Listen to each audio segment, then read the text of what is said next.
Swan and Stone, Volume 1, Issue 14, October 2016, by Stephen Elliott, narrated by Cecily Corazon. Hello all, welcome to Breathing and the Mind, a romp through the field of possibility regarding how our movement of the diaphragm affects and influences our mind state and associated mental processes and outcomes. Before we begin, I hearken back to Issue 13, where I invoked the term understanding reality and related it to seeing the forest for the trees. Here, I will build on this argument that a function of the mind, if not its foremost function, is to perceive reality as it really is, that our perception is clear, and that our impression and interpretation of that reality are coherent, ultimately resulting in a reasoned and rational understanding and response. The fundamental capability of mind to perceive and act on a shared basis of reality has allowed humankind to arrive at this juncture of understanding of the world, of our civilization as we know it. But we know that there are perils, that our very perception and impression of what we are perceiving can be, and is generally accepted as being, filtered by our prior experience and the paradigm that we construct through our personal experience, cognitive process, and resulting beliefs. In this way, the very lens through which we perceive the world around us can be different. This is a reason that it is not uncommon for multiple observers to witness different accounts of the same event. When I was growing up, a discussion of current events was the frequent topic at the dinner table, providing an opportunity for sharing perspectives and sorting through the day's reality with reason and logic, to some degree inevitably tempered by family values. In retrospect, this was us kids' exposure to Critical Thinking 101, a skill and capability that we have been very deliberate about keeping and honing in our adult lives. As an engineer specializing in innovation, system design, and complex problem solving, it has been to a large extent the basis of my career and source of income, including my last few decades as a life scientist. The job of any scientist is to understand reality, to accurately determine how things really are. In technological fields, this is imperative. Otherwise, things don't work, and technological pursuit ends. Technology is ultimately built on fact, not opinion or conjecture. Theories, however, are built on hypotheses, no theory ever being completely immune to eventually being proven wrong by a new discovery. Science progresses via theory and amassing evidence in support of theory. Technology advances on the basis of theory and the probability that theory is sound. Here, I propose to advance coherence theory, an advancement for which there is already supporting hypotheses and a great deal of anecdotal evidence, old and new. This being that how we use our diaphragms is a large determinant of how our minds work. Here is the essential argument, starting with the theorem that the mind is what the brain does, Pinker and Minsky. The mind is the ethereal outcome of the processes carried on by the physical construct of the brain and central nervous system. The brain is an organ of the body carried above the chest in upright body position and is dependent on the physiology of the rest of the body to provide it with the environment in which to function. The entire science of EEG, electroencephalography biofeedback, is based on the premise that we are able to modify one's life by modifying how our brain is functioning. The life change is a function of mind change, facilitated via brain change, facilitated by conscious interaction with one's own brain function.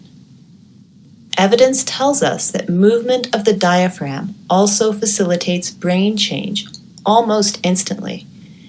It is posited that this is due to the circulatory consequence of moving the diaphragm, that each time we do move the diaphragm with depth and regularity, a large wave of blood is sent to the brain, coincident with exhalation, and drawn from the brain, coincident with inhalation.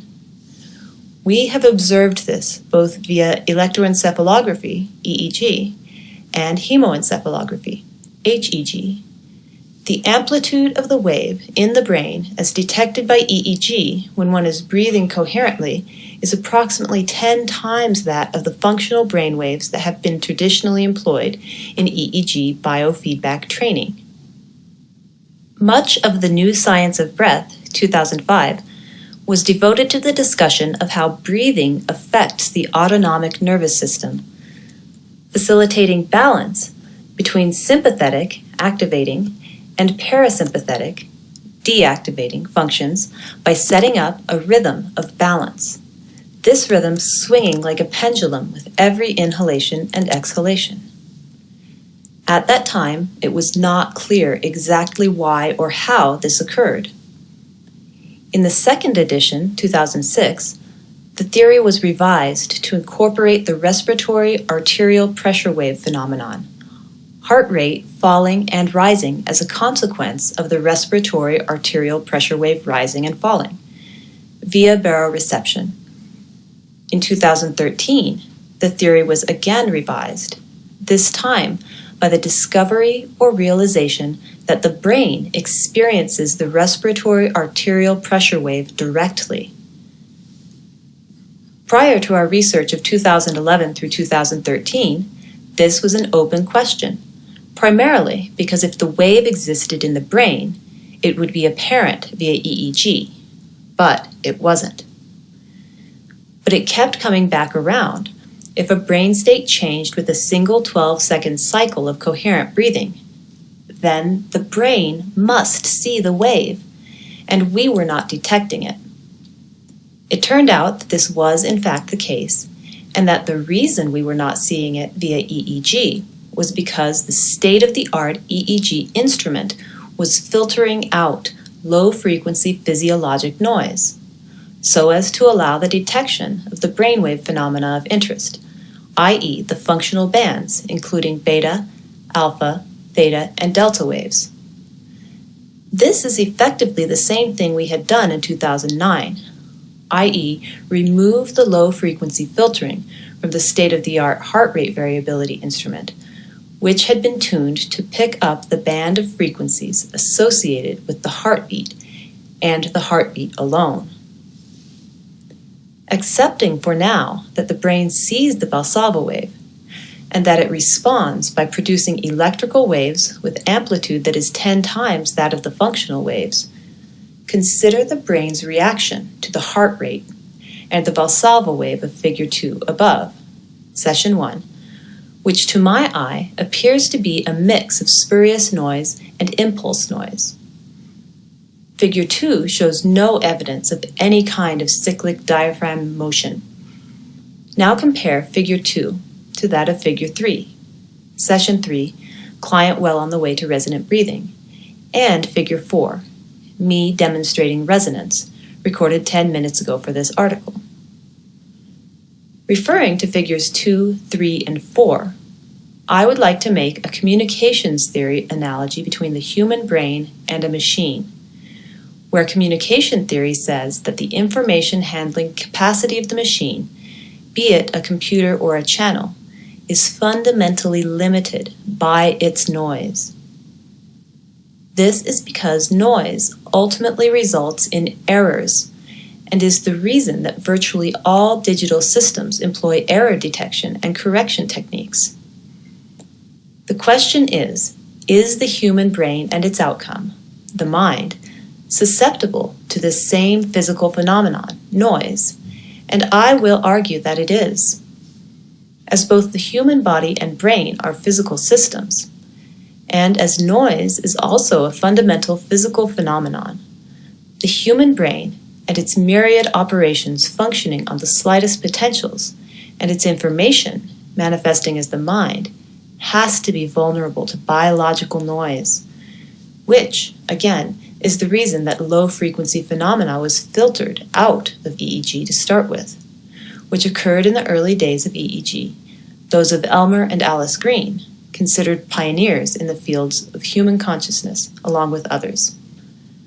But it's important to remember that at the time, while the phenomenons of the respiratory arterial pressure wave and of its outcome, breathing-induced heart rate variability, had been observed and documented in Asia thousands of years earlier, and by scientists in the US decades earlier, neither had been characterized or their significance understood. So it was natural to consider them unwanted physiologic noise, relative to the early inquiry into the very subtle signals of early EEG. The slight problem is that this filtering was forgotten, and the physiologic phenomenon that produced it was also forgotten. As it turns out, this was at least as important as the phenomena of concern. This is true because the functioning of the brain depends on physiologic status. It can be argued that the reverse is also true, but the first relationship has precedence over the second. When the brain sees a coherent Valsalva wave rising and falling, it modifies functional wave activity. High-frequency beta activity is reduced, alpha and theta activity is increased. Because it was forgotten, we're finding it out 50 years later. Returning to the new science of breath, in the book we discussed the changes observed in clients in terms of changes in their own autonomic state, as assessed via instrumentation, but also their own perceptions regarding their own internal status, i.e. comfort, attention, thought, emotions, self-governance, their state of mind, which changed along with their autonomic nervous system biometrics. The premise is that changes brought about by their central nervous system via coherent breathing and biofeedback elicited changes in their state of mind, which is often the practical aim of the intervention to start with. D. Edmondson, RN, BCIAC-EEG, led this clinical research. A common experience that coherent breathers report is that of a strange sense of internal calm and quiet. I am very familiar with this state. It is the state to which I aspire all the time, circumstances permitting. Here I speak of placing the mind in neutral, the mind idling quietly, no internal dialogue, no rumination, no contemplation, simply being. When the mind can rest in this state, with neurons and networks freed up, then one can perceive reality, especially if one has worked to keep their lens clean and clear of distortion. Secondly, one can rally one's mental focus like a laser for study, practice, contemplation, open to intuition. I offer that this is the coherent mind state that results from coherent breathing. I think it likely that the washing of the brain by the Valsalva wave, when we are both erect and horizontal, helps keep our brain, our mind, our lens clean and clear. I employ the 6 bridges practice every day, specifically for this benefit, to wash away the emotional rubbish and mind pollution that accrues on a daily basis. New neural networks are being built and modified every second as a consequence of our environment and what we are engaged in doing. How we breathe, along with how we spend our time, along with the environment in which we spend it, along with hydration and nutrition, all combined become a determinant of how neural networks in the brain are formed, and ultimately a determinant of the lens through which we see the world. Personally, I desire to exist in a coherent natural world, one that is free of delusion wrought by man, a world with all the colors of the rainbow. Finally, referring to Figure 1, diaphragm movement contributes to this process in a number of ways. It generates the Valsalva wave in the circulation, facilitating hydration, digestion, and nutrition. Flow and pressure differentials generated by the wave in the blood, 5 liters, keep fluids throughout the body, 37 liters, fresh and vital, including those of the brain. Stephen Elliott, President, Coherence. Subscribe to Swan and Stone, an occasional journal of complementary solutions for health, well-being, performance, and longevity. It's free.